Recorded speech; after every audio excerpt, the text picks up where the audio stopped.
성령 충만한 삶이란 제목으로 말씀을 전하겠습니다. 요즘 우리 계속해서 로마서 말씀을 나누고 있습니다. 그리고 간간히 여러분 지겨우지 마시라고 야고보서 말씀이나 잠언 말씀을 가지고 중간에 전하기도 했어요. 하지만 여러분 그 야고보서나 잠언의 내용도 사실은 이 로마서의 이 성화와 밀접한 관련이 있는 말씀을 나눴던 것이죠. 확실히 이 로마서 말씀을 계속해서 나누니까 우리 성도님들이 굉장히 좋아하시는 것 같더라고요. 복음적인 말씀을 전하고 또 정죄로부터 자유하라, 죄책감으로부터 자유하라, 평안하시라, 승리하시라 말씀드렸더니 이제 은혜가 되시는 것 같습니다. 그러나 지난주는 조금 다른 심각한 어조로 제가 말씀을 드렸죠. 그럼에도 우리는 죄와 피 흘리는 싸움을 싸워야 한다. 모든 정죄감으로부터 자유하게 되었지만 이미 예수께서 십자가에서 죽으시고 부활하심으로 죄와 사망의 권세로부터 자유케 되었지만 아직 완성되지 않은 하나님 나라를 살아가는 우리는 이미 승리했지만 그럼에도 최후 승리가 선포될 때까지는 싸워야 한다. 하나님 자녀다운 삶을 살기 위해 고군분투해야 한다라고 제가 지난주에 말씀을 드렸습니다. 근데 여러분 어떠시던가요? 이렇게 계속 복음의 말씀을 듣고 죄와 싸워야 하고 그리고 말 조심해야 하고 이렇게 하나님 자녀다운 삶을 살아야 한다고 말씀을 드리지만 어떻게 그렇게 살아지시던가요? 잘 안 되더라는 겁니다. 참 어렵다. 말씀을 들을 땐 막 용기가 나고 야 나도 한번 할 수 있겠다. 그리고 뜨겁게 기도하고 나서는 내가 한번 실천해 보리라 할 수 있을 거라고 생각이 들지만 이게 생각보다 쉽지 않더라는 것이죠. 여러분 우리 성수교회 3기 사역의 핵심 중에 하나인 바로 제자반 훈련도 마찬가지입니다. 이제 7개월의 총 7개월의 훈련 기간 동안 사실상 이제 2달밖에 남지 않았는데요. 이제 삶에 큰 변화가 나타나는 분들도 계시지만 조금씩 바뀌는 분들도 계시고요. 어떤 분들은 훈련 받기 이전과 별다른 변화를 느끼지 못하는 분들도 계십니다. 그런데 여러분 사실 저는 제가 이렇게 설교를 하고 있지만 이렇게 몇 번의 설교를 듣는다고 또 몇 개월간의 제자반 훈련을 받는다고 사람이 절대로 바뀌지 않는다고 생각합니다. 사람은 잘 변하지 않아요. 오히려 여러분 이 정도의 설교와 이 정도의 훈련을 받고 사람이 변하기 시작한다. 이게 저는 조금 더 이상하다고 생각해요. 즉 사람은 잘 바뀌지 않습니다. 그리고 그의 타고난 성품, 인격, 그리고 삶의 방식, 언행 이런 것들은 쉽게 바뀌지 않는다는 것이죠. 여러분 교회도 마찬가지입니다. 오늘이 우리 창립 53주년 기념주일인데요. 지난 53년간 우리 성수교회가 이 중곡동에서 이렇게 하나님을 예배하고 복음을 전할 수 있었던 것은 전적인 하나님의 은혜인 줄로 믿습니다. 아멘. 그런데 이런 가운데 한 젊은 목사가 와서 지난 53년 동안 거의 변함없이 이어오던 전통들을 하나하나씩 바꾸기 시작하더니 여러분 어떻게 이렇게 잘 되겠습니까? 잘 바뀌겠어요? 잘 안 바뀌는 게 불편한 게 당연하다라는 거예요. 이게 불편한 현상들, 불만이 나오는 것은 자연스러운 현상이다라고 저는 생각합니다. 그런데요, 그러면 나는 원래 이런 사람이니까 나는 이렇게 살다 죽을래. 이건 괜찮냐는 거예요. 우리 교회는 원래 53년 동안 이렇게 해왔으니까 앞으로도 쭉 변함없이 해오던 대로 할 거야. 과연 이게 옳은 거냐는 겁니다. 이런 말이 있죠. 변즉생 불변즉사라는 말이 있습니다. 변즉생 불변즉사. 즉 변하지 않으면 어떻게 된다? 죽는다라는 뜻입니다. 고사성어죠. 고사성어. 여러분, 고사성어라는 게 무슨 뜻입니까? 오래오래 전에 있었던 이야기가 유래된 교훈의 글을 고사성어라고 합니다. 즉, 여러분, 인류는 아주 오래전부터 변하지 않고 도태되고 멈춰 있으면 죽는다라고 생각했던 거예요. 아주 오래전부터 사람들이, 인류는 그런 생각이 있었던 거예요. 변하지 않으면 죽는다. 그렇습니다. 성도도 그렇고 교회도 그렇고 변하지 않으면 죽는 거예요. 아니, 한 발 더 나아가서 변하지 않고 멈춰 있는 상태도 사실상 죽은 상태라는 거예요. 수십 년 교회를 다니면서 내가 주일 성수 빼먹지 않고 가끔 봉사도 하고 헌금도 잘 내고 하면 그래서 조금 부족하지만 이 정도면 꽤 괜찮은 신앙이라고 생각한다는 거예요. 교회가 53년이나 되고 그 긴 세월 동안 우리 1대, 2대 목사님들이 은혜롭게 문제없이 잘 은퇴하시고 이제 3대 목사도 변함없이 그 전통을 이어받아 그대로 쭉 이어가면 꽤 괜찮은 교회가 아닐까 생각한다는 거죠. 여러분, 셀도 마찬가지입니다. 목사님, 우리 셀은 정말 오랫동안 이 멤버가 하나도 변하지 않고 똘똘 뭉쳐서 가족처럼 행복하고 즐겁게 보내고 있어요. 이게 정말로 행복하고 좋은 상태일까요? 아니라는 거죠. 여러분, 새로운 물이 들어오지 않아 바다가 죽어서 생명체가 살 수 없게 된 사해 바다처럼 새로운 것을 받아들이지 못하고 변화하지 않는 그 고인물은 결국엔 썩고 죽을 수밖에 없는 것입니다. 그곳에는 생명이 없어요. 내 신앙이, 내 삶이, 내 교회가 변함없이 그저 과거의 그 초기 상태 그대로 멈춰 있다면, 성장하지 않는다면, 변화하지 않는다면 죽은 것과 다름없다라는 것입니다. 오늘 본문에 바울이 말하고자 하는 바도 그런 것이에요. 우리 9절 말씀 같이 한번 읽어보도록 하겠습니다. 시작. 만일 너희 속에 하나님의 영이 거하시면 너희가 육신에 있지 아니하고 영에 있나니 누구든지 그리스도의 영이 없으면 그리스도의 사람이 아니라. 아멘. 그 누구보다도 의지가 강력하고 열정이 넘치며 율법에 정통하고 복음에 정통한 바울도 머리로는 이해가 되고 누구보다도 잘 알고 마음으로는 내가 거룩한 삶, 성화의 삶을 산 것을 원하지만 어떻다라는 거예요? 잘 안 되더라는 거예요. 사람이 잘 안 바뀐다는 겁니다. 그래서 지난주 말씀에 바울이 뭐라고 고백합니까?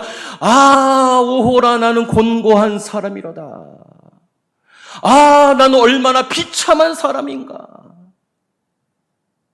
마음으로는 하나님의 법을 즐거워하지만 육신으로는 죄의 법, 사망의 법을 즐거워하는 나는 얼마나 비참한 사람인가. 이 죽음의 몸에서 누가 나를 좀 건져냈으면 좋겠다 라고 했던 것이에요. 바울도 변하는 게 죽기만큼 어려웠던 것입니다.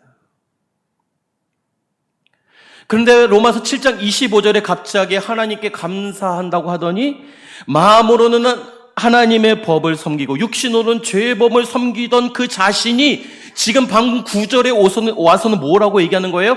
하나님의 영이 우리 안에 거하시면 육신의 법을 따르던 우리가 이제는 그리스도의 그 사람다운 삶을 살게 된다라고 선포하고 있는 거예요. 내 힘, 내 의지로는 되지 않던 것이 하나님의 영, 성령이 내 안에 거하시면 이제 비로소 그리스도의 사람다운 삶을 살게 된다. 우리가 하나님의 자녀다운 사람으로 하나님께서 기대하시는 그 수준의 성도의 삶을 살도록 우리를 변화시키는, 우리를 새롭게 하는 유일한 방법은 바로 하나님의 영, 성령 하나님께서 우리 안에 임재하시는 바로 성령 충만이 유일한 방법임을 바울이 선포하고 있는 것입니다. 즉 여러분, 변하지 않으면 멈춰버린 상태는 죽은 상태라고 했는데 우리의 이 변화가 없고 성장이 멈춰버린, 사실상 영적으로 죽은 이 상태에서 벗어날 수 있는 유일한 방법은 뭐다? 바로 성령 충만이다. 할렐루야. 그렇다면 여러분, 성령 충만한 삶은 구체적으로 내 삶에 무엇이 바뀌는 것일까요? 오늘 말씀을 통해서 성령 충만을 갈망하며 성령의 충만함을 받아 변화되고 성장하여 영적으로 살아나시는, 그로 말미암아 성화의 길을 걸어가시는 저와 여러분이 되시기를 주님의 이름으로 축복합니다. 먼저 첫 번째로 성령 충만한 삶은 정죄로부터 자유케 되는 것입니다. 우리 1절 말씀 같이 읽겠습니다. 시작. 그러므로 이제 그리스도 예수 안에 있는 자에게는 결코 정죄함이 없다. 아멘. 이 구절은 복음의 핵심 중에 핵심이에요. 오늘 반지 끼고 오신 분 계세요? 반지. 제가 안 끼고 왔네요. 반지 끼고 계시죠? 여러분, 오늘 이 로마서 8장 1절 말씀은 반지의 다이아몬드와 같은 말씀인 줄로 믿습니다. 무엇입니까? 결코 정죄함이 없다. 그리스도 예수 안에 있는 자에게는. 여기서 먼저 이 결코라는 단어는 단 하나의 예외도 없다라는 거예요. 즉 그리스도 예수 안에 있는 사람은 과거나 현재나 미래의 그 어떤 실수나 범죄함이나 실패하냐 그 어떤 것도 하나님 앞에서 다시는 우리를 그 무엇도 정죄할 수 있다 없다? 없다라는 놀라운 확정적인 선포인 거예요. 이어서 정죄함이 없다라고 해서 이 정죄는 원어로 카타크리마라는 단어입니다. 카타크리마. 이 단어는 어떤 죄책감 정도가 사라지는 게 아니에요. 유죄 판결이 확정되어 집행하는 것까지 포함된 강력한 법정 용어가 바로 이 카타크리마라는 단어입니다. 그런데 이 직전의 말씀에 뭐였어요? 나는 비참한 사람입니다. 누가 이 사망의 몸에서 나를 건져내겠습니까? 그 말씀 바로 다음에 8장 1절 말씀이 나오는 거예요. 그러나 너가 여전히 실패하고 너가 여전히 범죄하고 넘어지고 사망의 육신의 그 죄의 몸에서 벗어나지 못하고 있지만 그럼에도 너에게는 더 이상 정죄함이 있다 없다? 없다라고 바로 붙여서 말씀하고 있다는 것을 우리는 집중해야 되는 거예요. 7장에서 8장으로 넘어온 거지만 여러분, 이 로마서 바울이 초기에 썼던 7장 8장 이게 구분되어 있었을까요? 구분이 없었어요. 하나의 편지예요. 그러니까 누가 이 사망의 몸에서 여전히 죄 가운데 범죄하는 나를 누가 건져내랴? 그럼에도 불구하고 내가 하나님께 감사할 수 있는 것은 나에게 더 이상 정죄함이 없기 때문이다. 할렐루야. 즉 우리의 실패가, 우리의 범죄가 이제는 구원의 상실로 기결되지 않는다라고 말하고 있는 거예요.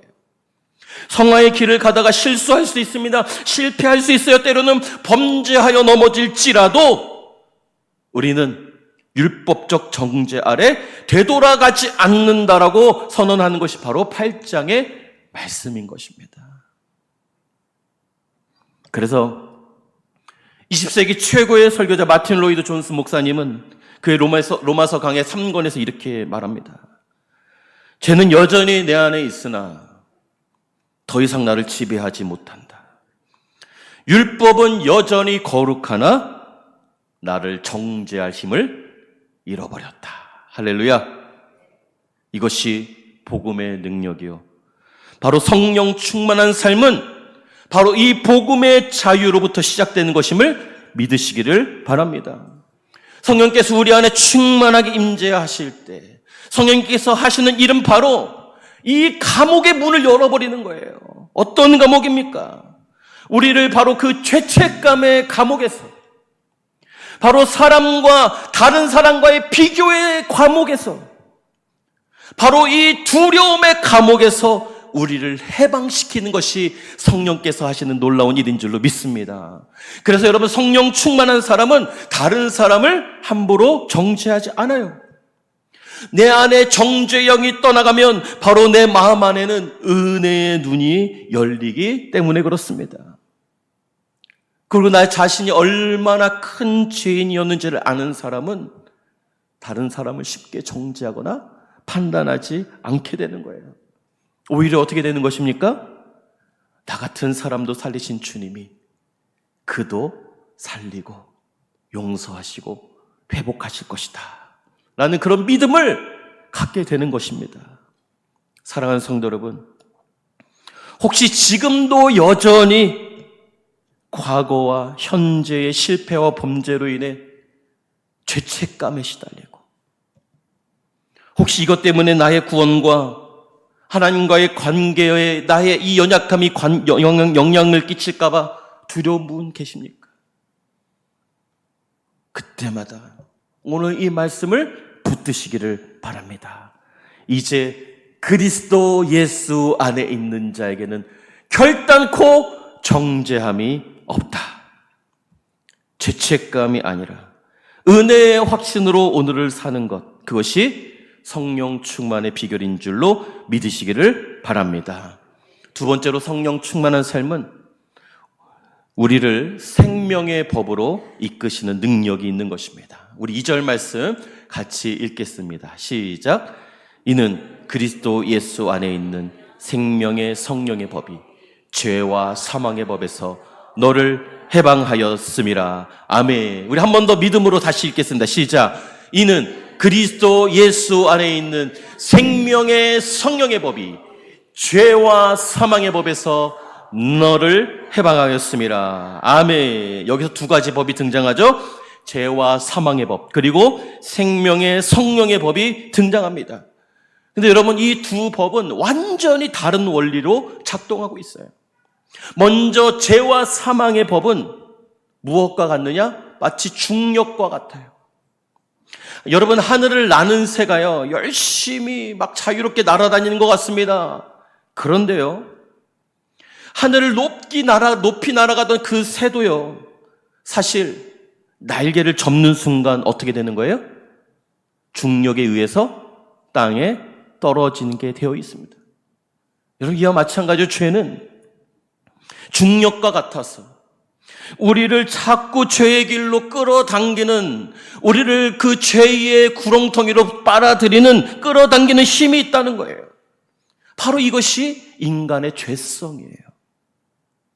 따라서 여러분, 우리가 아무리 의지를 가지고, 아무리 선한 마음을 가지고 살려고 발버둥치고 노력하고 의지를 가지고 힘을 써도 그 죄성에 의해서 결국 우리는 죄로 떨어질 수밖에 없다라는 거예요.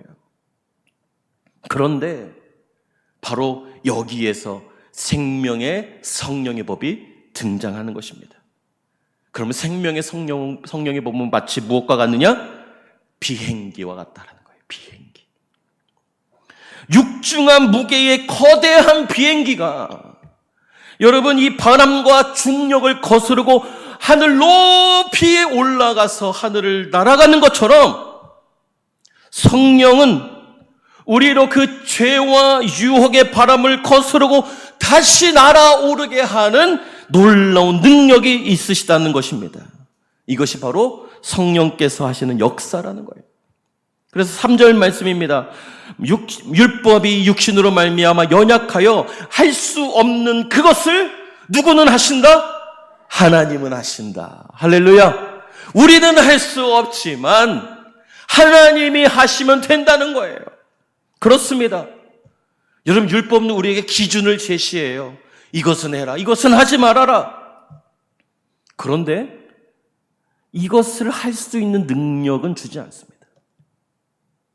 율법을 지킬 수 있는 기준은 주기는 하지만 지킬 능력은 주지 않는다는 거예요. 그래서 우리가 늘 주님을 배신하고 늘 범죄하고 늘 실패할 수밖에 없었던 거예요.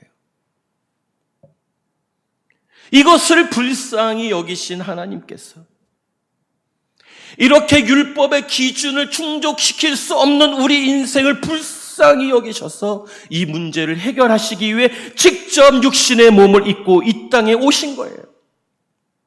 그리고 십자가에서 내가 지은 모든 실패와 모든 죄악의 짐을 다 지시고 그 죄값을 다 치르심으로 그 죄의 법을 끊으셨고 십자가에서 죽으신 후 부활을 승천하셔서 성령님으로 우리 각 사람에게 오셔서 그 죄와 사망의 법을 이길 수 있는 능력을 우리 안에 부어주신다라는 거예요. 이것이 바로 성령 충만의 진짜 의미입니다. 여러분, 우리가 성령 충만하면 딱 떠오르는 것이 있어요. 여러분, 성령 충만한 사람 하면 가장 먼저 떠오르는 거 뭐예요? 뭡니까? 방언하시는 분들. 막 떨면서 기도하시는 분들, 막 쓰러지고 뜨겁고 막 예언하고 성령 충만하면 이런 것이 주로 떠오른다는 거예요. 근데 여러분, 성령 충만은 이런 은사적인 측면만 있는 게 아니라는 거예요. 성령의 은사는 여러분 능력 전도하기 위해서 우리에게 주신 도구일 뿐이에요.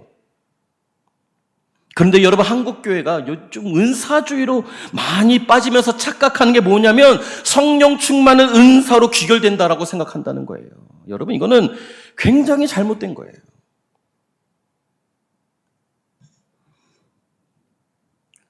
그래서 목사가 신유의 은사가 없고 막 예언의 은사가 없고 안수기도 잘 안 해주고 하면 영성이 없다라고 생각해요.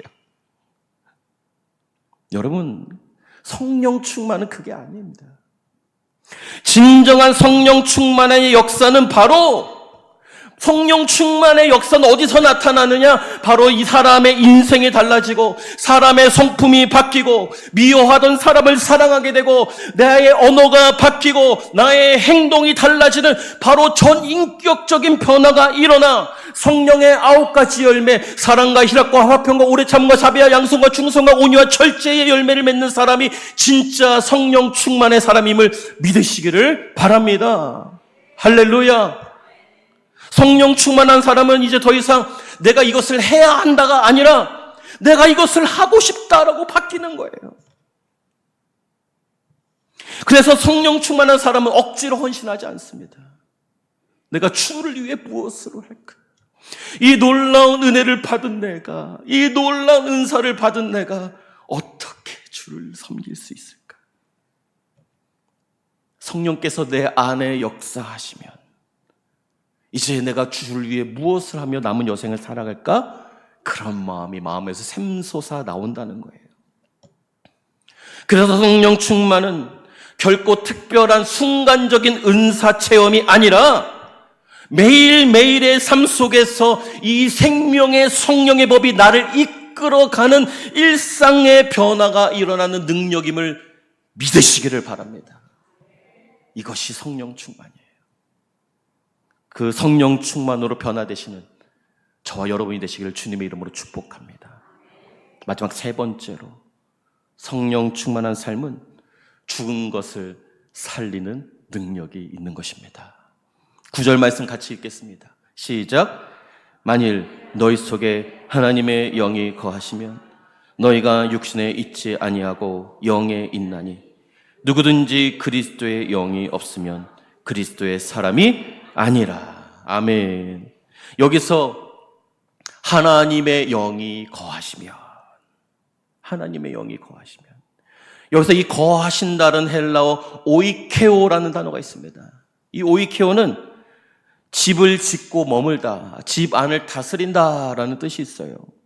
즉 여러분, 성령 하나님은 잠시 내 안에 들렸다가 가시는 손님이 아니라 내 안에 집을 지으시고, 내 안에 집을 지으시고 그 안에 나와 함께 영원히 함께 사시는, 이 집을 다스리시고 통치하시는 분이 바로 성령 하나님이시라는 거예요.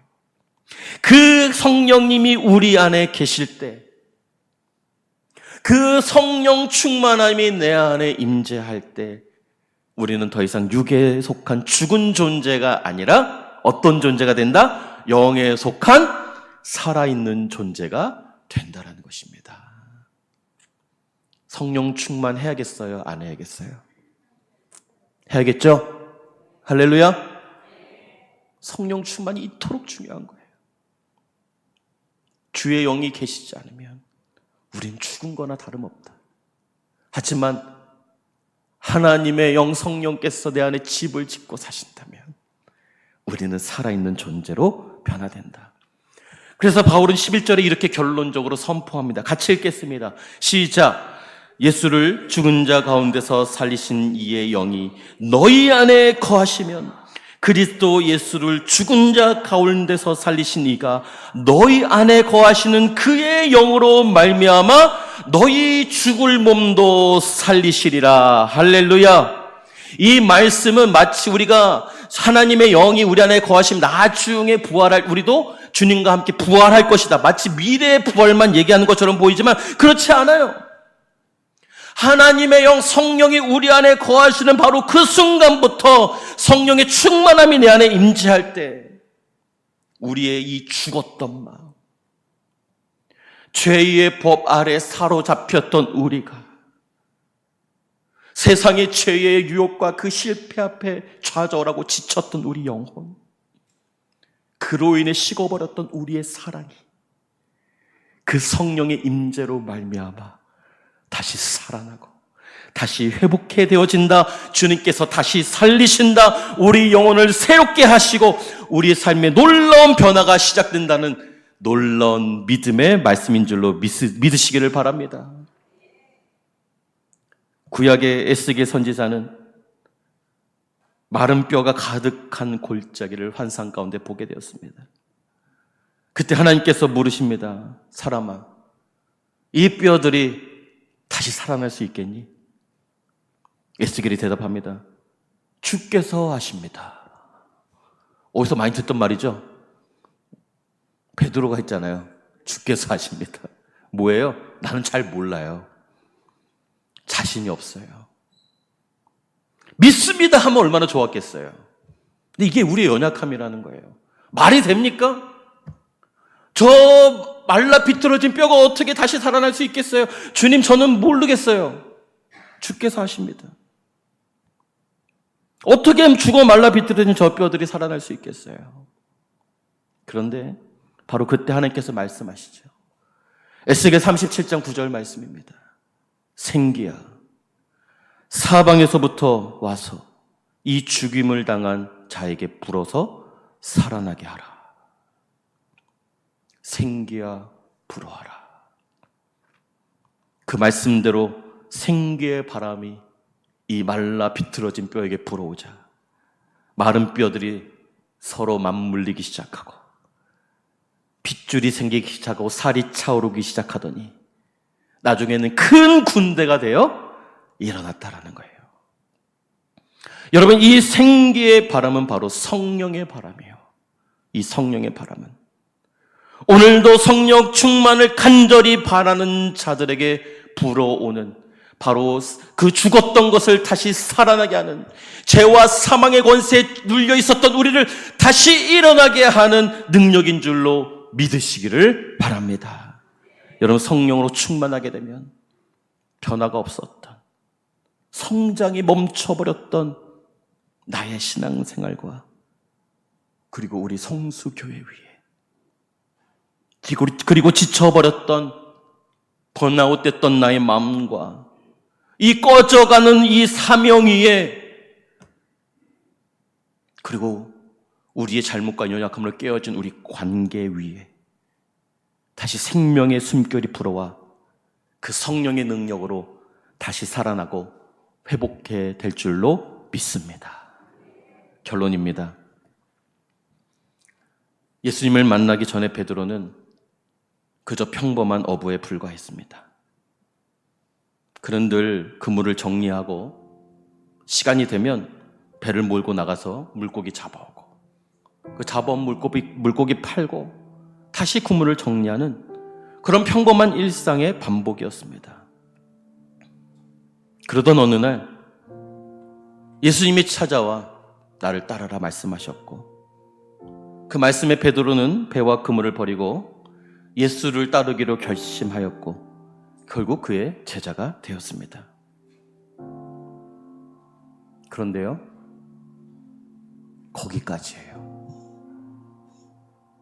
베드로가 할 수 있는 것은 거기까지예요.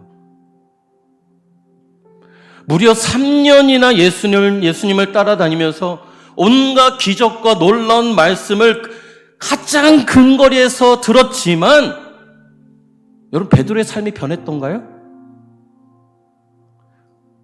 그가 바뀌었어요? 아니요. 바뀌지 않았어요. 예수님 만난 이후에 베드로는 여전히 다혈질적이었고, 여전히 출세욕에 사로잡혔고, 변화되지는 않았어요. 결국에 가장 결정적인 순간에 예수님을 3번 부인하고 배신했습니다. 베드로가 바뀌었어요? 안 바뀌었어요? 거기까지예요.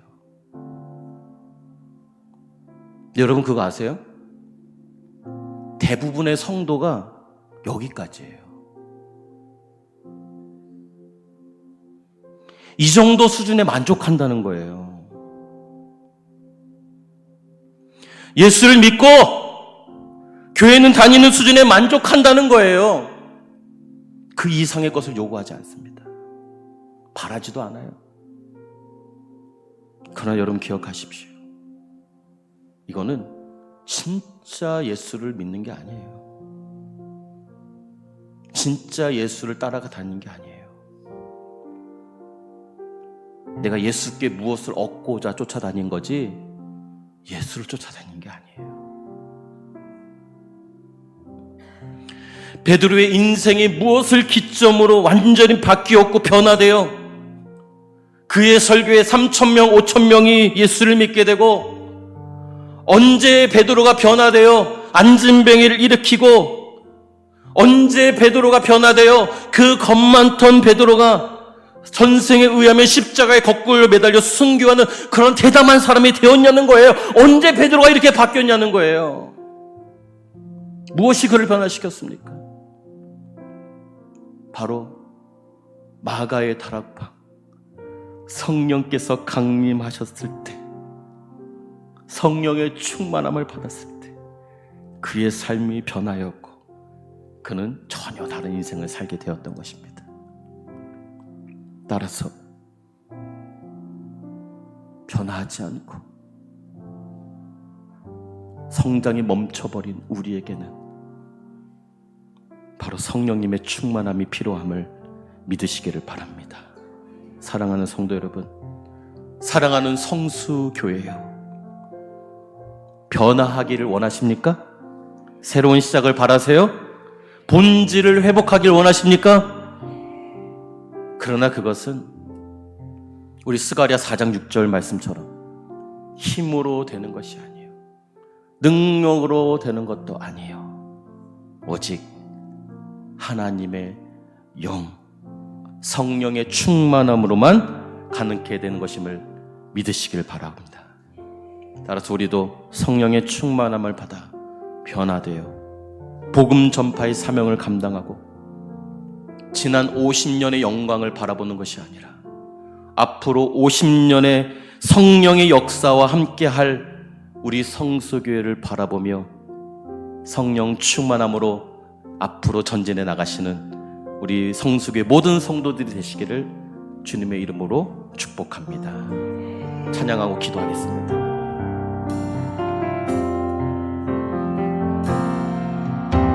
마음이 상한 자를 고치시는 주님, 하늘의 아버지 날 주관하소서. 주 뜻대로 인도하사 자유케 하소서. 새 일을 행하사 부흥케 마음이 상한 자를 다시 한번 고백합시다. 마음이 상한 자를 고치시는 주님, 하늘의 아버지 날 주관하소서. 주의 길로 인도하사 자유케 하소서. 새 일을 행하사 부흥케 하소서. 의에 줄이고 의에 줄이고 목이 마르니 성령의 길을 부소서. 의에 줄이고 목이 마르니 내 잔을 채워 주소서. 성령으로 채우사 성령으로 채우사 주보게 하소서. 주의 임재 속에 은혜 알게 주 뜻대로 살아가리. 때로 살아가리. 세상 끝날까지 나를 위해 새날 열어주소서. 새날 열어주소서. 의에 줄이고 의에 줄이고 목이 마르니 성령의 길을 부소서. 그의 줄이고 목이 마르니 내 잔을 채워. 우리 두 손 높이 들고 그의 줄이고 목이 마르니 성령의 기름을 내게 부어주소서. 이를 부소서. 의에 줄이고 목이 마르니 내 잔을 채워. 우리 한 번 더 기도하는 마음으로 의에 줄이고 의에 줄이고 목이 마르니 성령의 기름 부소서. 그의 줄이고 목이 마르니 내 잔을 채워 주소서. 이 시간의 말씀을 기억하며 기도하실 때 성령 하나님 내 안에 충만하게 임재하여 주셔서 주님 뜻대로 살 수 있도록, 내 삶이 변하고 회복되도록, 내 영이 소성케 되도록 내 안에 충만히 임하여 주시옵소서. 내 삶을 변화시키시고 나를 새롭게 하여 주시옵소서. 이 시간 성령의 기름을 내게 부어달라고 주여 외치고 기도하겠습니다. 주여